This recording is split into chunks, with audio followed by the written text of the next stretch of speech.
vocês devem ter, né, tiveram o contato com essa temática da sucessão, né? Não é portanto, uma novidade, no entanto, ela volta aqui na restauração, basicamente por ser um dos conhecimentos, né, o conhecimento do processo de sucessão, bem fundamentais na lógica da restauração dos ecossistemas, né? Uma vez que a gente imagina que a base de desenvolvimento de um ecossistema a partir de uma perturbação que ocorreu é o processo de sucessão. É óbvio que essa fonte da degradação nem sempre é uma atividade natural, né? Na maior parte das vezes, sim, se tratando de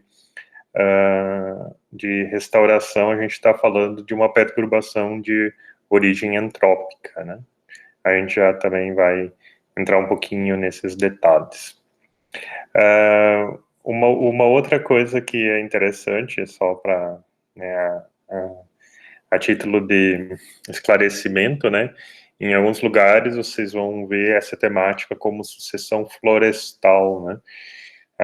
É importante distinguir, talvez um pouquinho, né, porque quando a gente fala de sucessão florestal, a gente está falando, obviamente, de sucessão em ecossistemas florestais. Mas a gente tem que lembrar que nem sempre a área que está em processo de regeneração é um ecossistema florestal. Então, por isso que o termo mais adequado, pensando na restauração, né, é a restauração ecológica, a sucessão, desculpe, a sucessão ecológica, como está colocado aí para vocês. Bom, vamos avançar um pouquinho aqui. Então, a primeira é a definição, uma definição, vamos dizer, clássica do que é a sucessão, que é uma sequência de mudanças no qual a comunidade passa ao longo do tempo. O que é bem importante a gente lembrar disso, fixar desse conceito da sucessão, é que nesse processo de mudanças da comunidade ao longo do tempo, as comunidades, elas avançam de comunidades simples, do ponto de vista de estrutura, do ponto de vista de composição, né, de interações, para comunidades mais complexas, né? Então, quanto mais a gente avança no processo de sucessão, mais complexa é essa comunidade, em todos os sentidos, né? Até que a gente chegue no que se chama uma comunidade madura, ou uma comunidade em equilíbrio, né? Em muitas situações, inclusive muitos livros, em artigos e materiais didáticos sobre sucessão, vai se falar da palavra clímax, né? Ou seja, esse auge que ocorre dentro de um processo de regeneração de uma floresta ou de um ecossistema natural. E a palavra clímax é justamente esse momento do máximo desenvolvimento que aquele ecossistema tem. E a palavra clímax, nesse caso, vem de clima, ou seja, o clima presente naquela área é que determina como vai ser essa comunidade. Então, resgatando também, né, um pouco daqueles conceitos e das discussões sobre os biomas mundiais, por exemplo, né? Então, por que a gente tem florestas tropicais no Brasil? Porque o nosso clima permite o desenvolvimento de florestas tropicais, né? Por que algumas regiões do mundo se tem deserto, né? Basicamente porque o clima, né, uma baixa precipitação, alta temperatura, levam ao desenvolvimento de uma comunidade de deserto, né? Então, o clima, ele é muito importante no desenvolvimento e na construção do que vai ser aquela comunidade, né? E o bem interessante, importante de vocês fixarem aqui, é que esse processo de comunidades mais simples até as comunidades mais complexas, em equilíbrio, é o que se determina e denomina como sucessão. Uma outra coisa importante de dar uma lembrada e também uma fixada é uma diferença quando a gente está usando alguns termos relacionados à sucessão ecológica como um todo. Então, se a gente está se referindo de toda a comunidade, ou seja, do conjunto de espécies que estão ali presentes, a gente pode diferenciar, digamos, dois processos. A sucessão primária, que a gente já vai relembrar também o que é esse termo, e a sucessão secundária, né? No entanto, muitas vezes existe uma certa confusão, né, com alguns outros termos que também compõem o entendimento desse processo de sucessão, como, por exemplo, os grupos ecológicos das espécies, né? E aí as espécies em si, não a comunidade, podem ser classificadas em diferentes grupos ecológicos, como, por exemplo, pioneiras, secundárias, iniciais e também climáxicas. E aí é que acontece um pouco da confusão, porque esses termos eles são muito semelhantes, pioneiras com primárias, né, espécies secundárias com sucessão secundária, né, clímax das espécies, clímax com o clímax lá que a gente falou da comunidade madura e tal. Então tem que ter um pouquinho cuidado, porque realmente os termos são semelhantes e eles podem gerar uma certa confusão do entendimento. Quando a gente está falando de espécies, né, então a gente está falando de grupos ecológicos, ou uma possibilidade é classificar as espécies em grupos ecológicos, né. Existem várias classificações, né, em 2 grupos, em 3 grupos, em 5 grupos até, né, mas o mais tradicional e o mais comum é a gente ver pelo menos 3 grupos, que é esse das pioneiras, secundárias e climáxicas. Por que isso é importante a gente discutir um pouquinho agora? Que mais lá na frente, quando a gente discutir as técnicas de restauração, especialmente as técnicas que envolvem plantio, a maior parte das técnicas de plantio, ou das propostas de plantio, levam em consideração justamente diferentes arranjos desses grupos ecológicos, diferentes combinações desses grupos ecológicos, em termos de porcentagem, por exemplo, de espécies pioneiras presentes na área, secundárias e climáxicas. Então é bem importante a gente resgatar esses conceitos, porque mais para frente, né, nas aulas subsequentes, quando a gente falar das estratégias de recuperação, a gente vai novamente puxar esse conceito do grupo ecológico quando falar das técnicas. Então, basicamente, para se construir ou se classificar uma espécie dentro de um grupo ecológico como esse, uma série de características são levadas em consideração, né? Principalmente a relação que essa espécie tem com a luz, né? Então, se ela se desenvolve em um ambiente aberto ou não. Também o ciclo de vida dessa planta, se é uma planta de crescimento rápido ou uma planta de crescimento lento. E outra questão muito importante é a estratégia reprodutiva dessa espécie, né? Se ela é uma espécie que tem a característica de produzir uma grande quantidade de sementes, ou seja, muitos descendentes, né, e formar o que a gente chama banco de sementes, ou se ela é uma espécie que prioriza poucas e bem estruturadas mudas, né? Então, nesse caso, ela tem a estratégia de reprodução chamada banco de mudas, né? Além de algumas outras características aí que estão colocadas. Então, a gente tem esses 2 grupos, um de cada lado, as pioneiras e as climáxicas, com características quase que opostas entre si, e no meio, as secundárias. As secundárias são aquelas que vão reunir um pouquinho de característica de um grupo e um pouquinho de característica do outro grupo. São um grupo de espécies que a gente denomina, a gente fala que elas têm plasticidade, ou seja, elas têm uma boa capacidade de adaptação às variações desse ambiente. Então, elas podem tanto ter essa capacidade na luz quanto na sombra, elas podem ter mais do que uma estratégia reprodutiva ao mesmo tempo, inclusive, tem um ciclo de vida intermediário.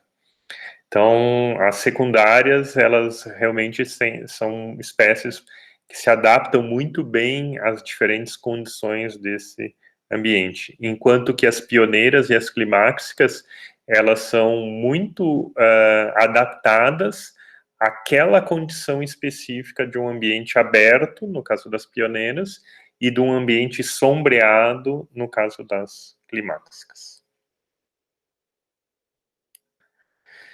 Bom, mas quando a gente está falando de comunidade, então voltando lá ao slide que tenta diferenciar, lembrem-se que tem a ideia da sucessão primária e secundária. Então, sucessão primária é aquela que vai ocorrer numa região onde que não tinha um legado de vegetação anterior. Ou seja, é aquela comunidade que se estabelece num substrato, né, num solo, num local recém-formado. Né? E por que que isso é importante? Porque o fato de não ter esse legado biológico, ou seja, que não existia uma comunidade anteriormente, faz com que esse processo de colonização, de ocupação do espaço e de desenvolvimento dessa comunidade seja bastante lento.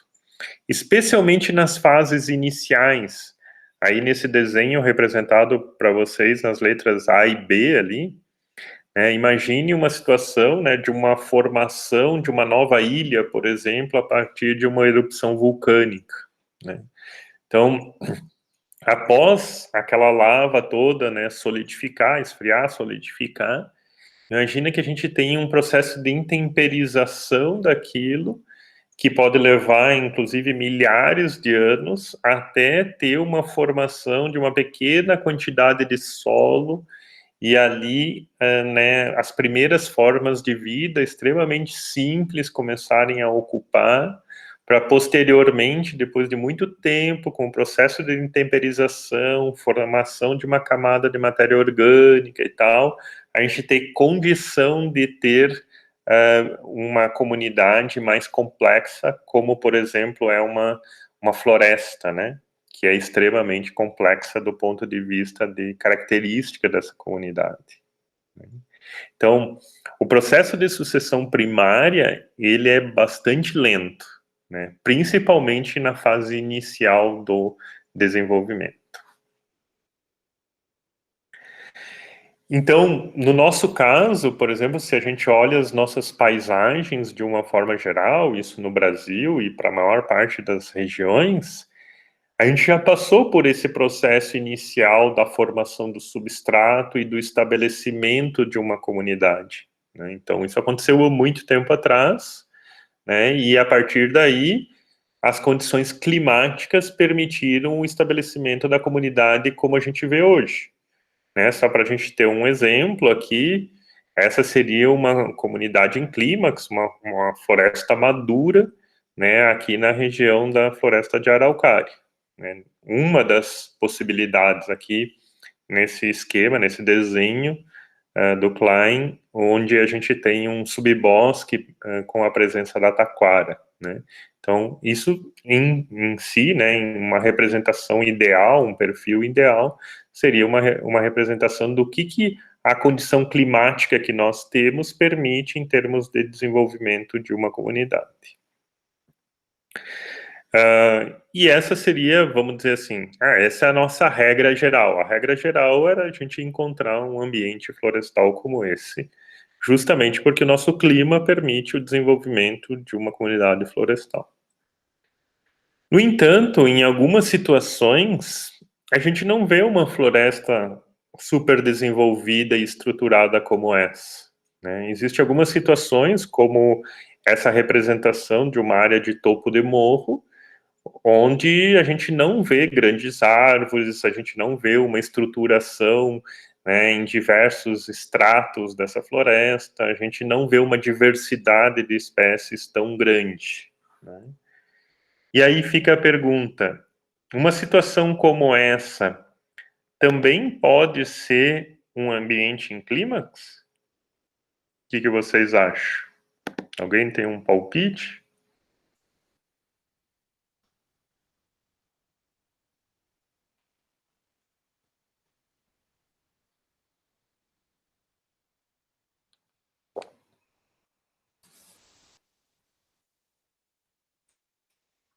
Pergunta da prova, um desenho como esse, é um ambiente em clímax ou não?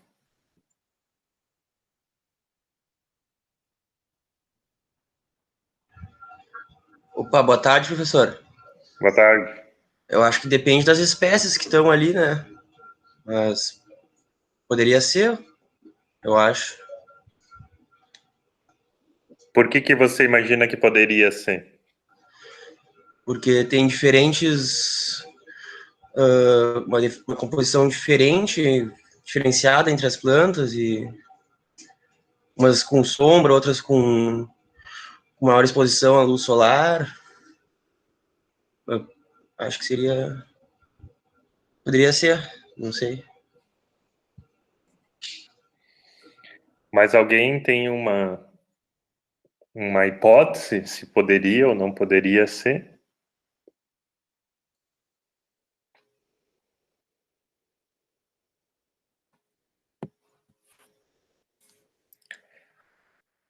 Vocês acham que uma situação como essa, a gente tem o máximo de desenvolvimento que o clima permite?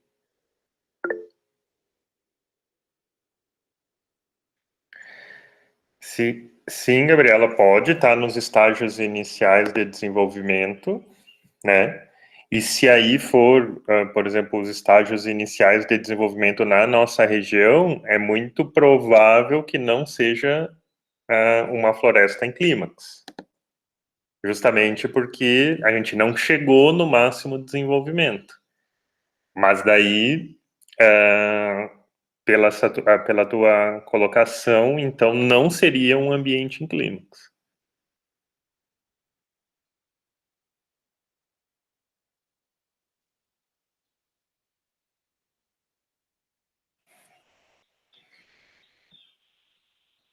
Mas alguém tem algum palpite se pode ou não pode ser?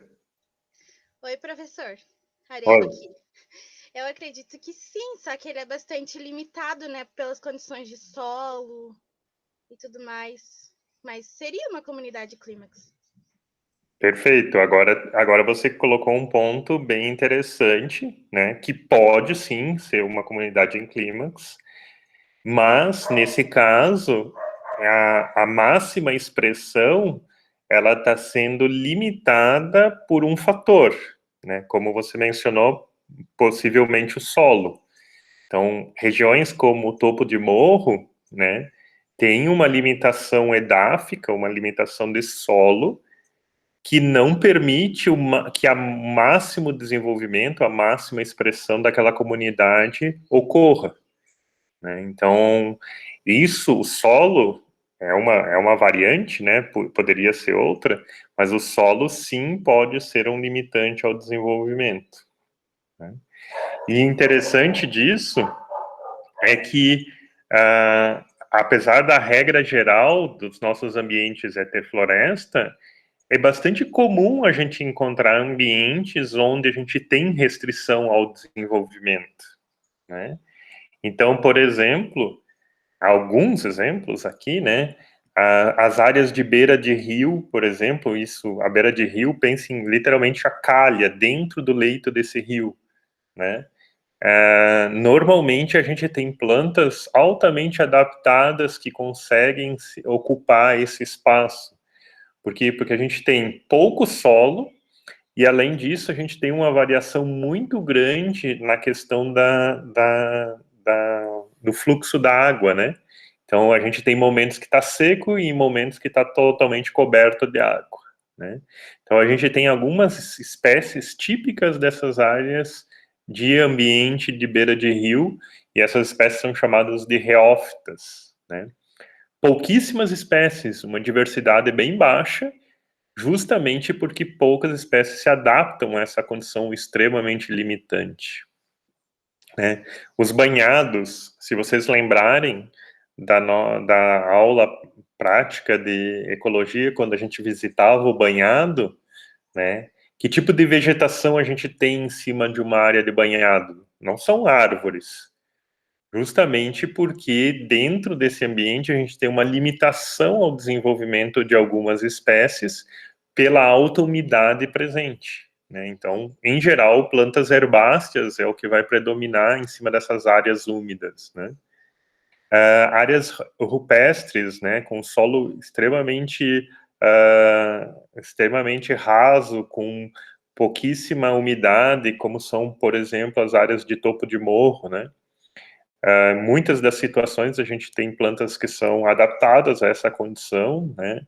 Essas plantas de metabolismo as crassuláceas, as suculentas, bromélias, né? São espécies típicas de ambiente bastante limitado como esse. Ô, professor, Pode falar. no caso de uma limitação natural, como tu deu o exemplo ali, Sim. então, a área não poderia, então, estar no auge dela, como seria o clímax, no auge do desenvolvimento dela, mas sendo limitada, então, por essa ocorrência natural aí do que a gente estava falando. Exatamente, ela é exatamente isso. Ela está numa condição de auge dela, de clímax, porém limitado por um fator que pode ser o solo, por exemplo, né? E por que isso é importante a gente reconhecer isso na paisagem? Porque muitas vezes, por exemplo, a gente vai lá, tem árvores de pequeno porte. Então significa que não é um estágio avançado de regeneração. Não necessariamente, porque justamente você pode estar num ambiente de restrição ao desenvolvimento, né?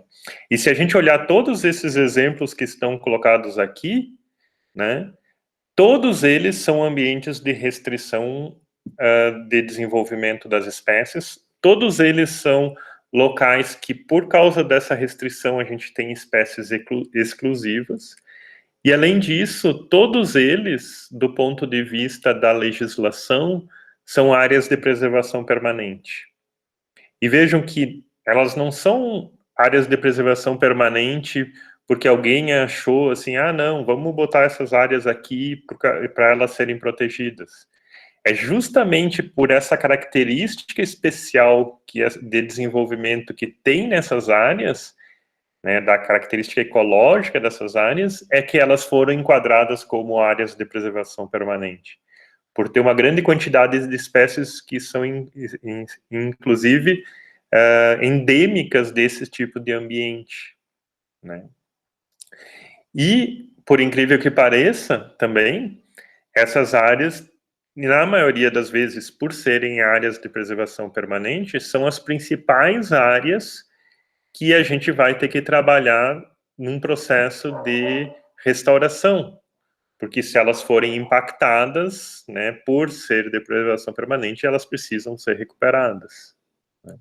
Então vejam como é importante a gente reconhecer esse tipo de ambiente, né, conhecer como é o processo de desenvolvimento e quais as espécies que ocupam esses espaços, para daí entender melhor quais seriam as estratégias para a restauração desses locais, né? Aqui nessa minha lista faltou os mangues, né? Mas se vocês lembrarem da aula da semana passada, quando eu dei alguns exemplos de recuperação de mangue, tanto aquele de Joinville quanto no México, a recuperação de mangue também é outro local que requer uma atenção muito especial, porque é um ambiente muito restritivo ao desenvolvimento das espécies de uma forma geral. Então, achei que tinha mais um slide aqui, mas...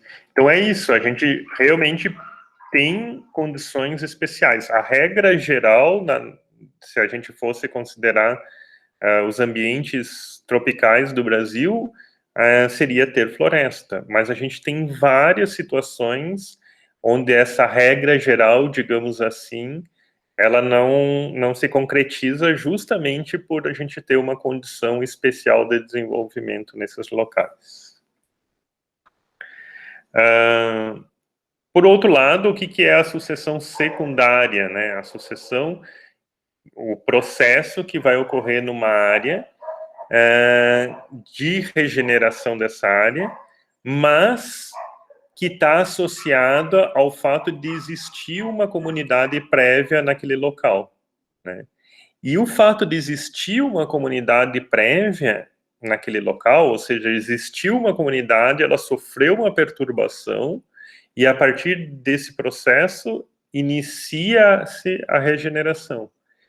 E o fato de existir essa comunidade prévia vai influenciar diretamente o processo de recuperação dessa área.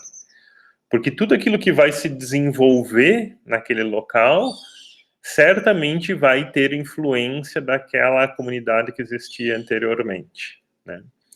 E outro fato que é bem importante nesse entendimento da sucessão secundária é que um dos principais pontos que vai diferenciar ela da primária é que, nesse caso, não tem necessidade de formar um substrato novo. O substrato está lá.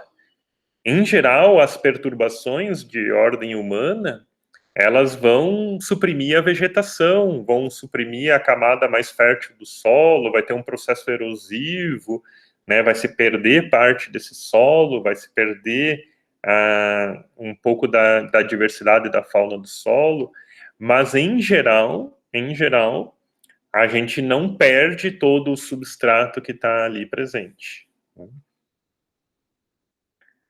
E, consequentemente, o processo que vai se desenvolver nesse local é um processo de sucessão secundária. Secundária justamente porque houve um momento da sucessão primária e houve um processo de perturbação associado a ele. Eu estava falei, né? Em geral, a gente não perde, digamos, o substrato. Mas vocês conseguem imaginar ações humanas que consigam perturbar tanto o ecossistema a ponto dele regredir a sucessão primária? Ou seja, tem que literalmente sair do zero?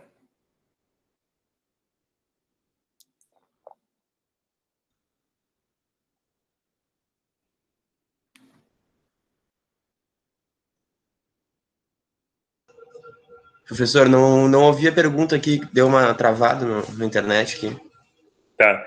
A minha pergunta é assim, em geral, as atividades humanas, por exemplo, um desmatamento, a supressão da vegetação para fazer uma obra e tudo mais, ele basicamente impacta a vegetação que está acima do solo e eventualmente um pouco do solo também. Mas vocês conseguem imaginar uma atividade humana que impacte tanto aquele ecossistema a ponto dele regredir à necessidade de uma sucessão primária, ou seja, desde formar substrato e assim por diante? Acredito que tu deu o exemplo da aula passada da mineração, seria um caso, né? Então, da mineração depende um pouco, tá? Por exemplo, vocês lembram que eu falei que eles literalmente guardavam parte desse solo, né? E depois eles reutilizavam esse solo para fechar aquele buraco, né? Então, nesse caso, de certa forma, eles estavam recuperando o substrato e não tinha essa necessidade de recuperação ou de intemperização da rocha, formar um novo solo e assim por diante, porque eles guardavam isso. Mas em muitas situações de mineração, pode ocorrer isso, né? Quem já visitou áreas de pedreiras, por exemplo, né? A gente comentou sobre isso na semana passada também, especialmente pedreiras que são abandonadas, o que sobrou ali é rocha pura, né? Não sobrou nada que permita o desenvolvimento de uma nova vegetação em cima da rocha pura, né?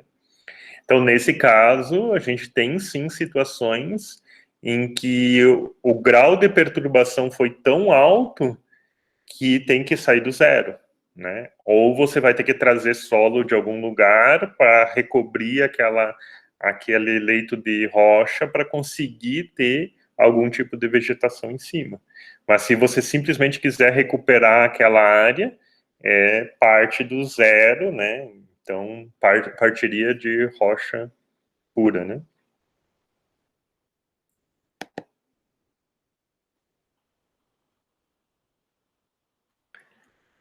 Bom, a sucessão secundária, quando a fonte de perturbação, né, são eventos naturais, ele normalmente ele é chamado, né, classificado como dinâmica de clareiras. O que é basicamente a dinâmica de clareiras? Ou o que é uma clareira, né? Uma clareira é uma abertura que ocorre no dossel da floresta, né, devido à queda de uma árvore, muitas árvores ou parte de uma árvore, né? A grande questão é que quando existe essa queda, existe uma abertura nessa floresta que permite a entrada de luz. E isso modifica bastante esse ambiente como um todo, né? Então, essas clareiras, elas podem ocorrer por um deslizamento de terra, por um raio, por exemplo, como são essas duas imagens, né? Na direita a gente tem um deslizamento de terra, ou um escorregamento de terra, como seria o termo mais correto. E na de baixo a gente tem um incêndio provocado a partir de um raio, por exemplo, né? Então, são duas imagens, né, que falam ou tentam demonstrar um pouco como eventos naturais podem também abrir clareiras dentro desses ecossistemas, né? Então, o que acontece quando cai uma árvore, né? Então, além do indivíduo propriamente dito que tombou, né? Em muitas situações a gente tem essa árvore puxando outros organismos, outras plantas, né? Porque elas estão conectadas através dos cipós e tudo mais. No momento que essa árvore cai, né? As raízes podem ficar expostas e aí modificando bastante a questão do ambiente ali, do solo no entorno da área que abriu a clareira, né? O próprio dossel, né, como eu já comentei, essa abertura no dossel permitindo a entrada de luz, que vai modificar bastante esse ambiente, né? Além disso, né, a queda de uma árvore, por exemplo, quebra totalmente ou parcialmente outros indivíduos, né? Principalmente se for uma árvore de grande porte, né? Uma árvore já que estava lá no dossel, de grande porte, uma árvore mais antiga, a queda dela certamente vai gerar um certo impacto sobre os outros indivíduos presentes nesse local. E o que é, então, basicamente a dinâmica da clareira? Então, é como esse ambiente que estava em equilíbrio, que estava naquela condição, né, de floresta madura, em equilíbrio e tudo mais, reage a essa perturbação de ordem natural, no sentido de recompor aquele local próximo ao que ele era antes da perturbação, né? Então, de que forma isso vai acontecer ao longo do tempo? Então, a partir da abertura dessa clareira, né, um dos fenômenos mais importantes vai ser a entrada de luz, né? E essa entrada de luz vai permitir que o banco de sementes seja ativado. E se vocês lembrarem lá do terceiro slide, as espécies pioneiras são as espécies que têm essa estratégia reprodutiva do banco de sementes, né? Vai permitir também a chegada de sementes de fora, né, que vão ser depositadas nesse solo, que é a chamada chuva de sementes. Eventualmente, algumas espécies que foram quebradas, né, no momento da abertura dessa clareira, têm a capacidade de rebrotar, e aí elas têm uma grande vantagem em ocupação do espaço, porque elas já têm um sistema radicular estruturado, né? E vai permitir também que as espécies pioneiras que estavam lá, né, aguardando um momento dentro desse ambiente, que é a entrada de luz, consigam se desenvolver. Então, basicamente, assim, ou resumidamente, assim, são os principais eventos associados a essa dinâmica das clareiras, ou o processo de regeneração a partir da formação de uma clareira. Então, aqui um exemplo de uma área que, né, onde houve um deslizamento de terra e houve um processo de regeneração. Não sei se todos vocês conseguem ver pela imagem, né, mas na área central dessa imagem a gente tem uma vegetação bem mais uniforme e de menor porte, onde houve esse deslizamento, né, e no entorno dá para perceber claramente uma vegetação mais estruturada e desenvolvida, com árvores de maior porte, inclusive com mais diversidade de espécies, que era a área que ficou, digamos, intacta a partir dessa perturbação.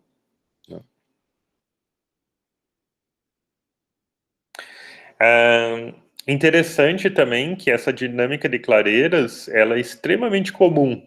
É muito frequente haver aberturas de clareiras nos ambientes florestais. A grande questão é que a maior parte das clareiras tem tamanho pequeno, né? Então, se vocês olharem, alguns trabalhos já mensuraram isso, né? A maior parte das clareiras, nesse estudo que foi feito em São Paulo, tem menos de 60 metros quadrados, né? Então, para quem não tem muita noção, né, o tamanho de uma sala de aula aqui no campus, na UFSC, é mais ou menos 50 metros quadrados. Então, um pouco maior que uma sala de aula, é o tamanho máximo, né, em média, que as clareiras vão ter. Então, não é fácil, numa escala maior da paisagem, conseguir perceber essas aberturas na floresta. Poucas vão ser clareiras de tamanho grande, como aquelas imagens que eu mostrei anteriormente para vocês. E aí se estabelece, né, na paisagem como um todo, o que se chama um mosaico florestal, né? Então você vai literalmente tendo dentro desse espaço uma diversidade de ambientes, cada um deles com um momento distinto nesse processo de regeneração. E o que é interessante nisso é porque por muito tempo se achou que as florestas, né, quando elas chegavam nesse estágio de floresta madura, floresta em clímax, aquilo parava, né, simplesmente não ocorria mais nada ali. E muito pelo contrário, a dinâmica dessas florestas, ela é muito intensa. E esse fato de existir essa dinâmica também faz com que a diversidade de espécies seja bastante alta. Justamente porque a gente cria ambientes distintos dentro desse espaço para que as espécies com características distintas também possam ocorrer e conviver, né, ocorrendo ao mesmo tempo. Bom, atualmente a maior parte das perturbações nos ecossistemas naturais vem de origem antrópica, ou seja, né, o ser humano interferindo nessa paisagem e, de certa forma, criando esses fenômenos de perturbação, né? Talvez um dos mais frequentes, principalmente no passado, era a abertura de áreas para fazer agricultura ou pecuária, né, em que as pessoas, né, abriam espaços dentro dessas áreas de floresta para fazer essas atividades agrícolas e pecuárias, né. O interessante é que até pelo menos os anos 50 no Brasil, a maior parte das áreas que eram feita agricultura era basicamente uma agricultura de subsistência associada a um sistema de rotação, né? Então as pessoas abriam um pedaço, faziam uma roça, cultivavam ali por algum tempo e depois permitiam a regeneração dessa floresta. E por que isso? Porque basicamente o processo de sucessão que ocorria após encerrar a atividade agrícola, ele recuperava a fertilidade natural desse solo. Então, os agricultores sabiam disso, né, e utilizavam essa estratégia para manter seus cultivos. Especialmente depois da entrada do que se chama Revolução Verde, um investimento muito grande que se fez em lavouras permanentes e tudo mais, E também a questão da legislação, esse tipo de agricultura é cada vez mais difícil de ser percebido na paisagem, né? No entanto, é extremamente comum a gente ver os resultados disso na paisagem, né? Então, de uma forma geral, a gente ainda vê em muitas regiões, né, especialmente no sul do Brasil, o que a gente chamou lá do mosaico de vegetação, mas aqui associado a essas diferentes práticas de agricultura que ocorriam, né? Então a gente vê áreas extremamente desenvolvidas, né, que no passado foram agriculturas, e áreas relativamente recentes que há pouco tempo iniciaram o processo de regeneração. Cada vez é mais difícil conseguir distinguir isso na paisagem, porque pouca gente tem mantido esse sistema de agricultura. A maior parte tem investido em lavouras ou pastagens permanentes, ou, sei lá, plantios como eucalipto, né, de forma permanente.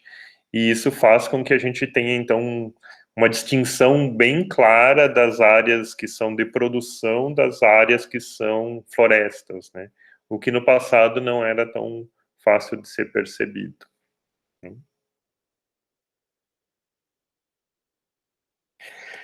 Bom, talvez uma das grandes questões associadas à sucessão e o entendimento da sucessão e como isso, então, conversa, digamos assim, com a restauração, é entender claramente, assim, quanto tempo leva para regenerar uma área após ela ter sido perturbada, né?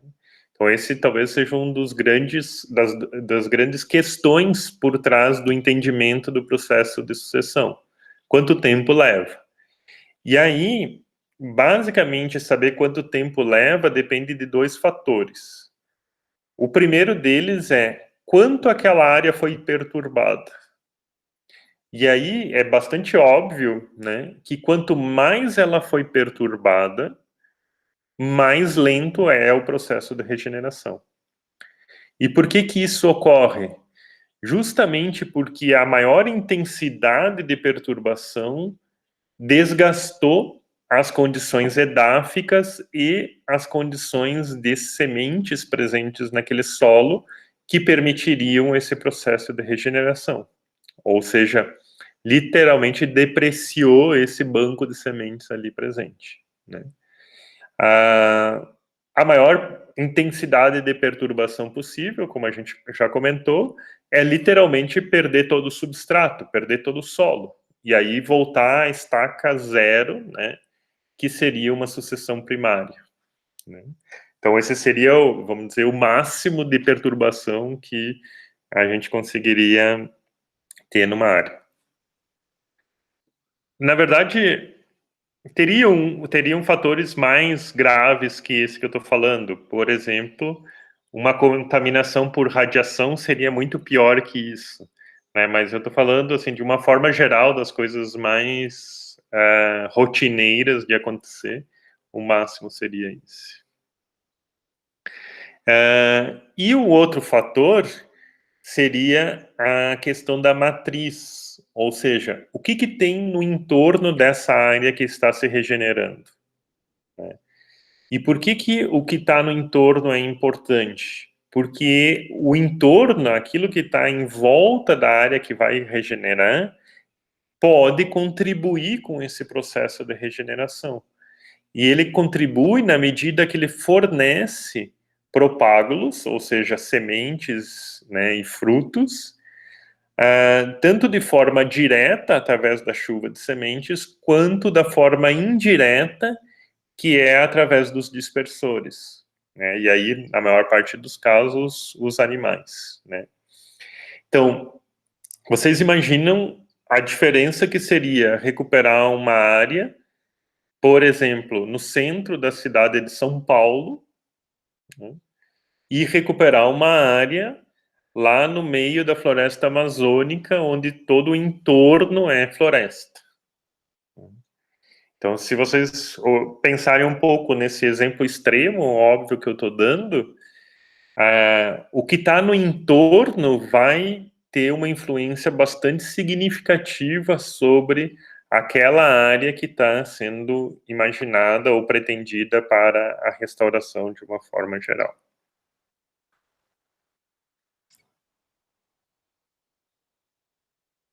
Então, aqui a gente tem dois fenômenos, né, que ocorrem.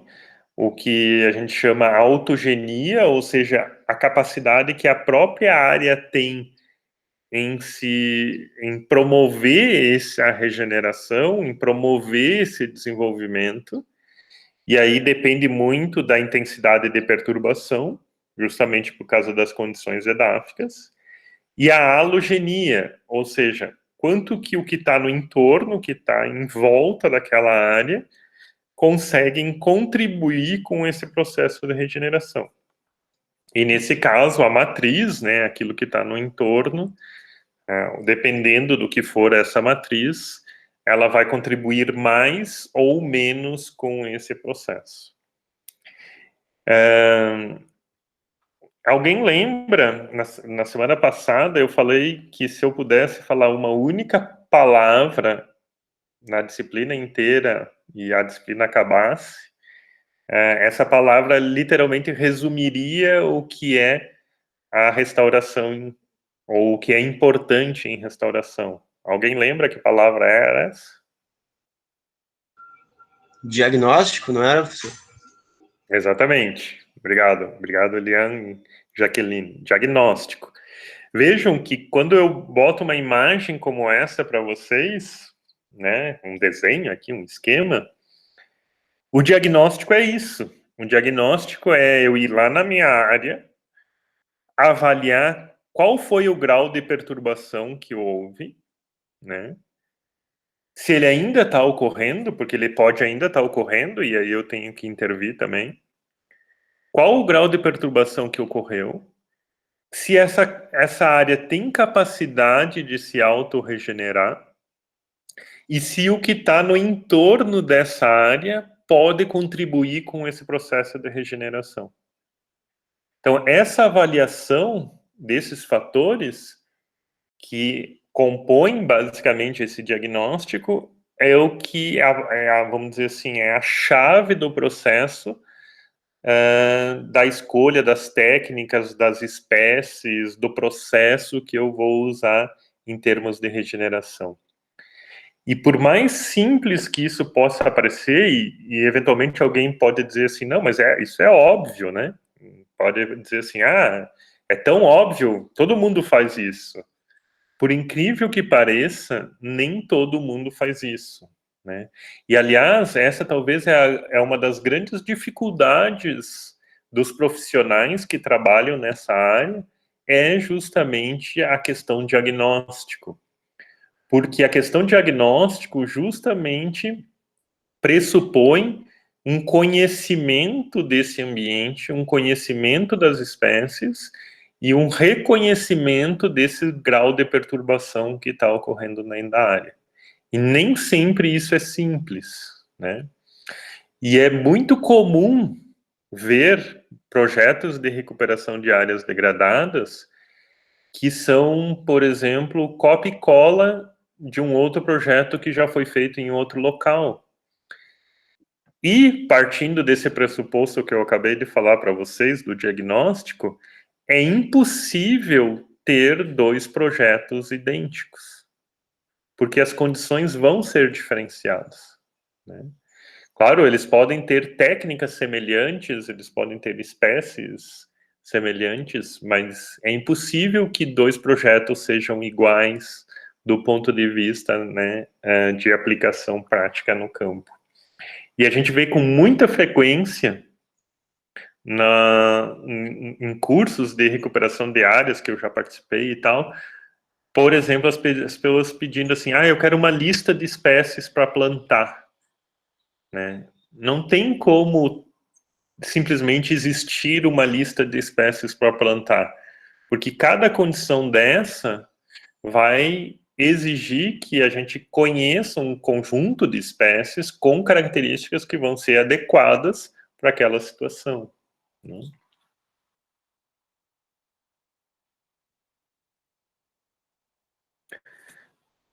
Perguntas até aqui?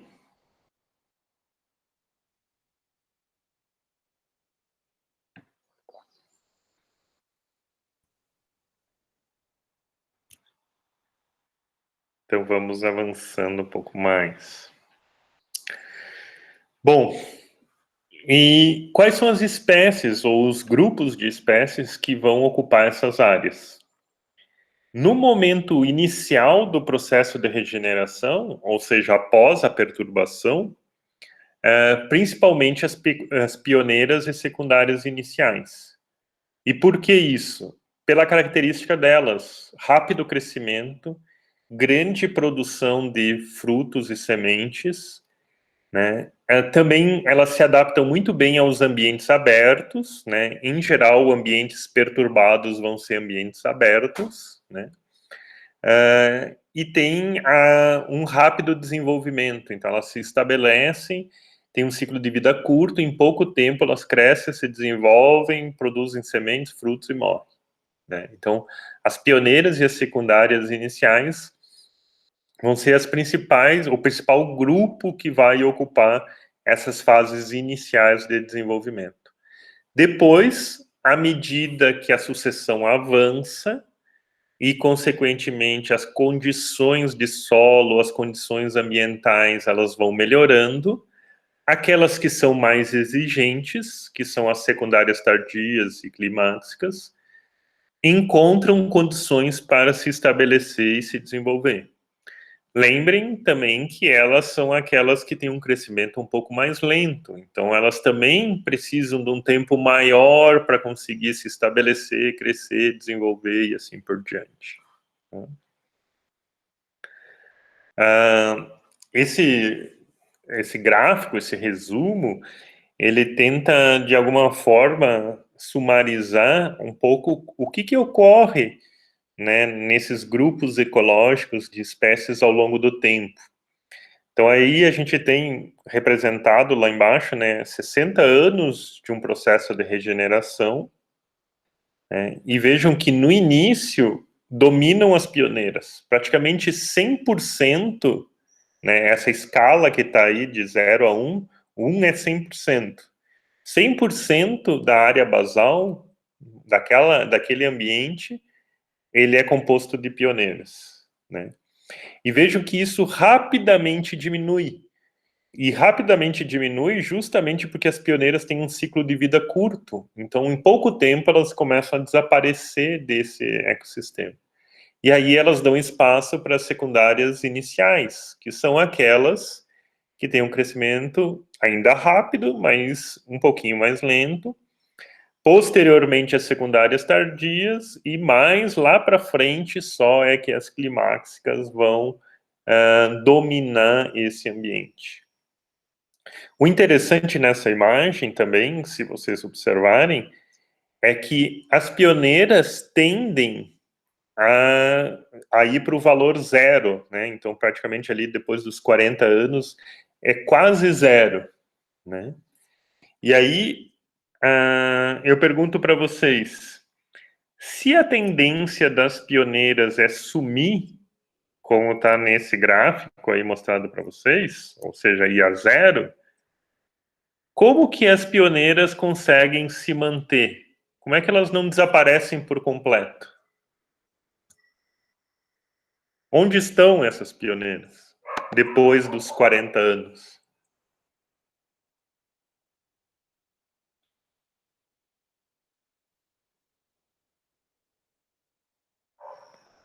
Ou elas desaparecem?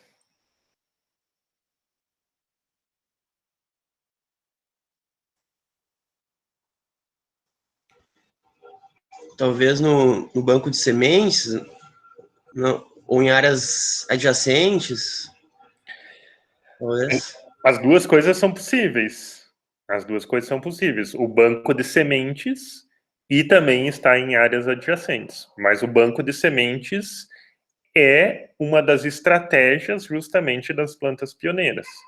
Para isso, para elas conseguirem se manter nesse banco de sementes, aquilo que o Ricardo mencionou ali, elas precisam ter dormência, ou a semente precisa ter dormência. essa característica, né, que permite ela se manter nesse banco de semente por um longo tempo. Um longo tempo pode ser 30, 40, 50 anos, né? Uma semente pioneira típica, como é a abracatinga, por exemplo, já tem trabalhos mostrando que depois de 50 anos no solo, as sementes ainda são viáveis, ou seja, ainda tem capacidade de produzir um organismo, né? Muito bem, elas vão estar lá no banco de sementes, né? Justamente por essa característica da dormência que elas mantêm. E como que elas voltam a aparecer nesse local? Ou quando que elas voltam a aparecer nesse local? Acho que a partir de algum estímulo que elas recebem do solar, em que diz da clareira. Perfeito. É exatamente isso. É aquilo que a gente comentou antes, a formação de uma clareira com a entrada da luz nesse local, né, vai estimular esses indivíduos a novamente entrar em fase vegetativa, ou seja, as sementes germinarem e esses indivíduos se desenvolverem. Então, naquele ponto onde houve a perturbação, seja ele de natureza natural ou antrópica, vai iniciar esse processo de regeneração, que é a sucessão secundária, ou seja, que é a tentativa daquele ambiente em cicatrizar, digamos, aquela perturbação, em regenerar aquele local até a situação em que a gente tem uma vegetação próxima àquilo que originalmente era. E aí, só fazendo um gancho com aquilo que eu já comentei também, o tempo que isso leva para ser igual ao que era anteriormente depende justamente daqueles dois fatores, que é a intensidade da perturbação e o que tem no entorno, né? Por isso que a dinâmica de clareiras, quando ela é de ordem natural, né, uma clareira natural, a regeneração é muito rápida, porque o solo não foi praticamente perturbado e no entorno tudo é floresta. Agora, a regeneração, quando o fator antrópico, né, é a fonte de perturbação, nem sempre é tão rápido, justamente porque a gente desgastou mais o solo, né, fazendo, por exemplo, uma atividade agrícola ou pecuária naquele local, ou então essa área já está isolada, uma área que está longe de outros fragmentos florestais que não permite com que isso colabore nesse processo de regeneração. Ô, professor, Fala. e quanto à ação antrópica do homem na regeneração pode ajudar nesse tempo aí, diminuir esse tempo de regeneração e sucessão? Então, a gente vai falar um pouco disso nas técnicas, mas sim, uma intervenção humana, ela pode acelerar alguns desses processos, inclusive algumas técnicas de restauração, como é o caso da nucleação, ela justamente busca trazer algumas ferramentas para que esse processo de regeneração ocorra de uma forma mais rápida. Talvez o único detalhe que lá na frente, quando a gente discutir isso, a gente precisa avaliar também é custo. Porque toda vez que você embute uma ação humana nesse processo de recuperação, você inclui uma variável que é um custo, né? E aí, dependendo da situação, é preciso também ponderar isso, né? Que ponto vale, do ponto de vista da relação custo-benefício, fazer uma intervenção? Quanto ela vai poder acelerar ou melhorar isso? Ou, em algumas situações, como o caso da mineração da semana passada, que obrigatoriamente tem que ter uma intervenção, porque senão o processo de regeneração vai ser extremamente lento, porque lá a intensidade de perturbação foi muito alta. De novo, o diagnóstico é que vai nos ajudar nessa decisão. O diagnóstico, com base na intensidade de perturbação, é que vai nos dizer assim, precisa intervir ou não precisa intervir. Ou, eventualmente, É possível intervir desde que você, né, tenha recurso para fazer isso.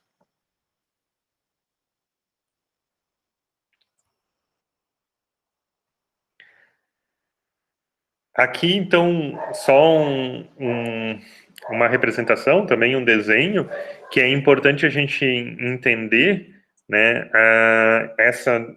como um ambiente ele se altera e por que isso também favorece uns grupos ecológicos em detrimento aos outros grupos ecológicos, né? Então, por exemplo, no início do processo de sucessão, eu tenho um ambiente aberto, um ambiente com alta intensidade de luz, né? Só mais para frente, quando eu tenho espécies de maior porte, que tem um crescimento maior, que tem uma copa maior, é que eu vou começar a ter ambientes de sombra, né? E aí, essa divisão entre ambientes abertos e ambientes fechados, né, também é determinante para a questão do que grupos ecológicos das espécies vão se desenvolver nessa fase inicial e que grupos ecológicos vão se desenvolver na outra fase mais avançada, né? E por que isso é importante? Porque na maior parte das vezes, quando a gente está falando de recuperação de uma área, de restauração de uma área, a gente está falando de ambientes abertos.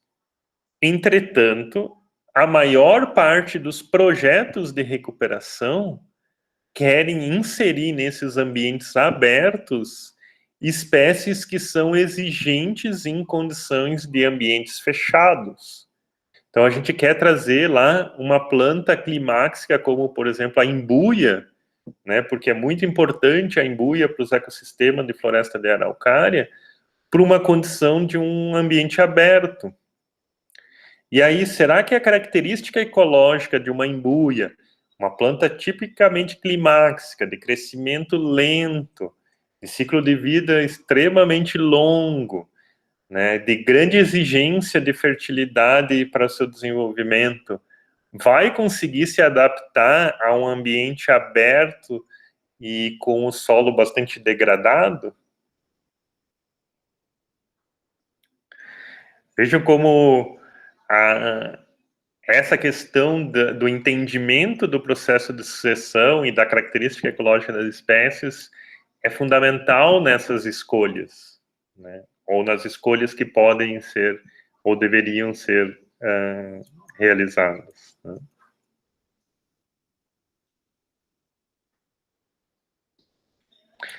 Então, aqui, por exemplo, né, algumas espécies que vão ocupar cada um desses momentos do processo de sucessão, ou vão, inclusive, em algumas situações, inclusive, dominar alguns desses espaços da regeneração. Esse é o exemplo para Santa Catarina. Se a gente procurar, a gente vai ter exemplos para todas as regiões do Brasil, né, quais são as espécies predominantes em cada um desses momentos da sucessão como um todo, né? Isso pensando numa sucessão de um ecossistema florestal, né? E vejam que as primeiras fases de desenvolvimento vão predominar plantas herbáceas arbustivas, não plantas arbóreas, né?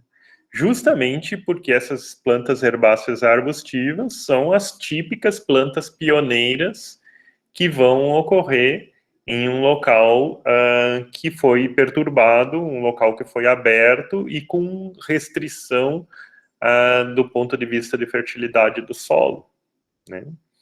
Então, esse ponto ele é fundamental para a gente perceber, né, que tipo de estratégia a gente precisa adotar, né?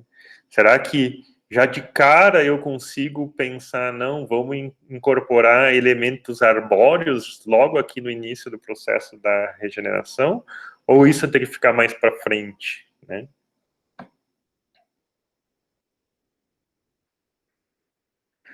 Um outro ponto interessante, importante, e que vai conectar também lá na frente com as nossas estratégias de restauração, tem a ver com essa relação entre a característica das espécies e as espécies em si, e a dependência que essas espécies têm da fauna, especialmente para os eventos de polinização e dispersão. Porque quando a gente está falando de restauração, a gente está falando de uma comunidade funcional, né? Então ela tem que funcionar em todos os seus aspectos, né? Senão ela é uma coleção de espécies, né? Então não é isso que a gente quer num processo de restauração, a gente quer que a funcionalidade daquele ecossistema volte. Para isso, as interações precisam voltar. Então essas interações de polinização e dispersão precisam ser estabelecidas, né? E se vocês observarem, aqui na esquerda tem essa escala ali, mais ou menos até os 60 anos, ou de 60 anos em diante, né? E as espécies, muito semelhante àquilo que eu mostrei anteriormente, e do outro lado, na direita, né? Essas relações com a fauna, nesse caso, em termos de dispersão, né? Vejo que só as primeiras grupos de espécies é que são basicamente anemocóricas, ou seja, que tem dispersão associada ao vento. Depois a gente já começa, de certa forma, quase todas as espécies ter ou os eventos de polinização ou os eventos de dispersão associada a animais, né? Então a zoocoria. Então vejo como isso é importante. Isso é importante também justamente por aquela questão da matriz que eu comentei para vocês, né? Então, sem essa matriz próxima, nem a questão do vento, nem a questão dos animais vai conseguir colaborar com esse processo de regeneração se eu não tenho de onde vir propágulos, se eu depender única e exclusivamente daquela área que está se recuperando. Aqui tem, se vocês olharem, arbóreo avassado tem 60 anos para frente, digamos assim, né? E antes eu comentei também na questão de quanto tempo, né? E vejam que os estudos, até os mais antigos, até os mais recentes, todos eles falam, né, em questão de em 40, 50, 60 anos, a gente recupera relativamente fácil a estrutura florestal, ou seja, né, você já tem árvores presentes num ambiente como esse, árvores até de um certo porte, né, de um grande porte. No entanto, a diversidade de espécies e principalmente as interações totalmente estabelecidas de uma comunidade madura leva muito mais tempo, né? Então, hoje, as estimativas mais conservadoras falam em 150, 200 anos nesse processo de regeneração, dependendo da situação. E nesse aspecto, uma pergunta, né? Significa que você vai ter que acompanhar essa área por 200 anos?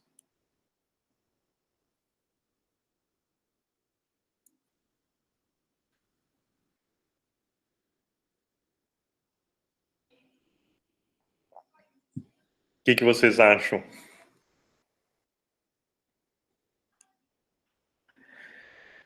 Responsabilidade técnica mínima 50 anos.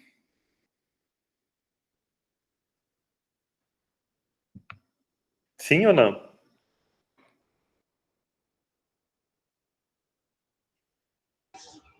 Eu acredito que não, professor. Então, eu acho que é bem razoável que não seja tanto tempo. Mas e dessa forma, como que você prova, digamos assim, que aquela área vai se recuperar?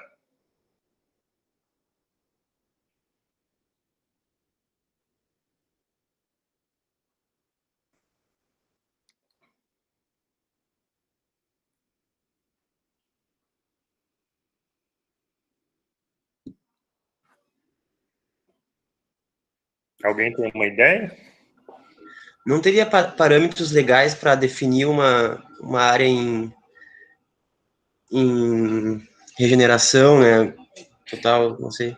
Quer dizer, não tem. O estado de São Paulo tem. É o único estado no país que tem isso. Tem uma resolução e uma instrução normativa associada a essa resolução, que literalmente tem esses parâmetros, né? Então, uma área com 3 anos deve ter no mínimo isso, uma área com 5 anos deve ter no mínimo isso, uma área com 10 anos deve ter no mínimo isso.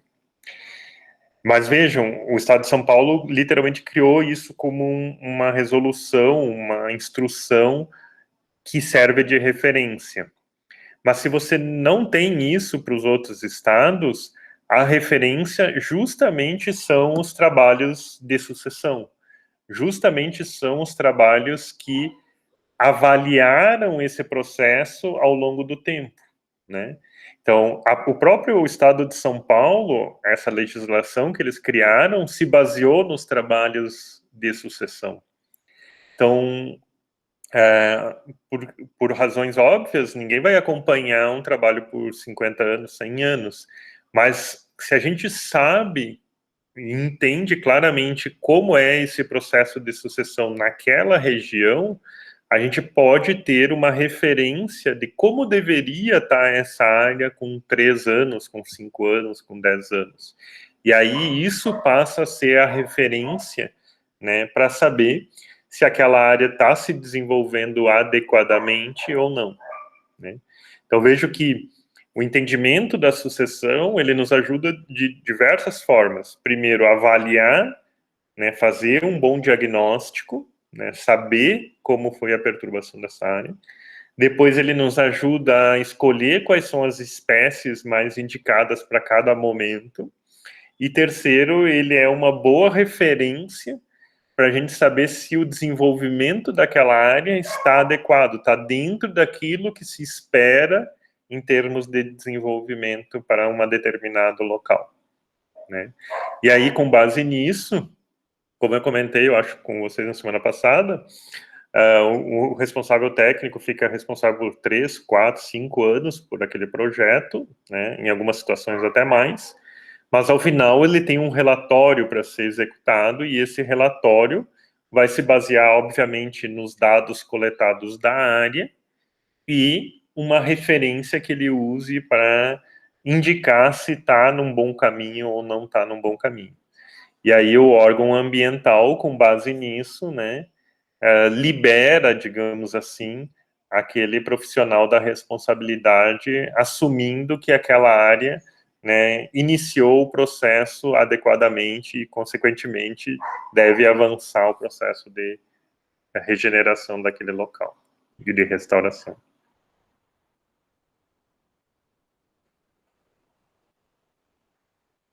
Bom, esse era o último mês. Vou voltar aqui.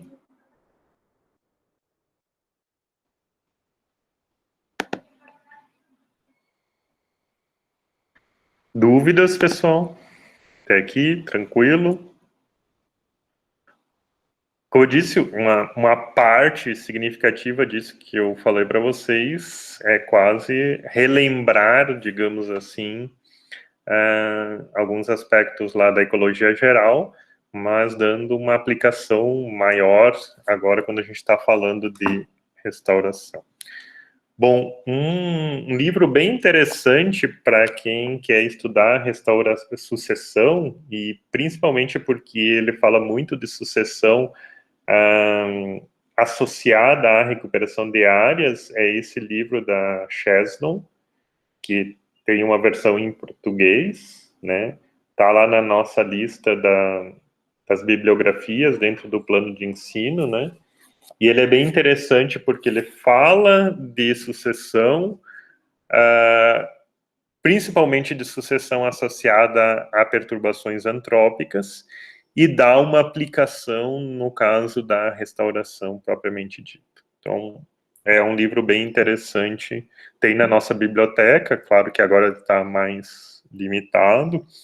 É possível, não sei, nunca procurei, que tenha talvez uma versão PDF na internet, essas coisas, né? Mas vale muito a pena ler para quem quiser se aprofundar um pouco mais sobre essa temática. Bom, em termos de encaminhamentos, tem uma notícia boa e uma ruim para dar para vocês, né? A notícia boa, que vocês já devem saber, né, que semana que vem é feriado, né? Então, significa que a gente não tem aula presencial síncrona aqui, né, ao vivo, nesse horário das 4h20. A notícia ruim é que, obviamente, isso significa que vai ter uma tarefa, né? Então, o que é basicamente a tarefa que vocês vão ter? Talvez alguns que já entraram no Moodle, inclusive, já viram que a tarefa já está lá, né? Tem um texto que está lá, um texto de apoio, digamos assim, né, sobre a questão de sucessão, com um foco na sucessão de Santa Catarina, mas isso é um detalhe, não é essa a parte mais importante. Tem um texto de apoio e, além do texto de apoio, tem um exercício. Eu vou tentar compartilhar aqui com vocês só para não ficar dúvida do que é. Vamos ver se vai dar certo esse aqui também. Tá. Vocês estão vendo a minha página que tem um Word, certo?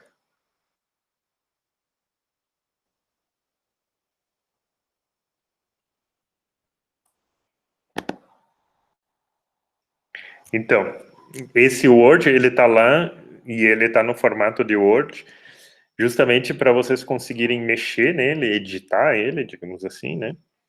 E aí a gente tem essa descrição do processo de sucessão secundária, né? Esses estágios de regeneração e assim por diante, que rapidamente eu relembrei com vocês, né? E aí tem algumas características associadas a cada um desses momentos, né? Então, o que vocês basicamente têm que fazer nessa tarefa é preencher essa planilha, tá? E essa planilha, vocês podem aumentar, digamos, o tamanho dessa linha aí, quanto vocês quiserem, sem problema nenhum. E ela é importante porque justamente ela tenta sumarizar um pouco alguns aspectos interessantes associados a cada um desses momentos do processo de sucessão como um todo. E para isso que vocês têm o texto de apoio, para facilitar, né, esse entendimento.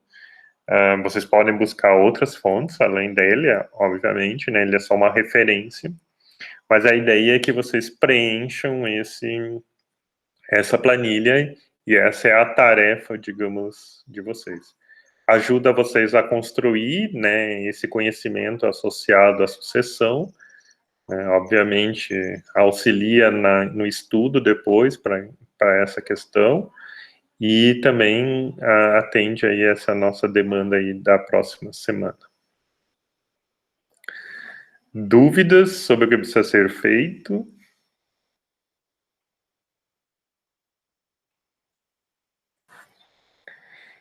Se eu não me engano, eu preciso dar uma confirmada, mas se eu não me engano, essa tarefa ficou para ser postada até dia 18. Dia 18, então, é na quinta-feira da próxima semana, né? Vocês podem fazer qualquer... um outro ponto importante, ela é individual. Ela é individual e daí cada um posta a sua atividade lá. Professor? Pode falar.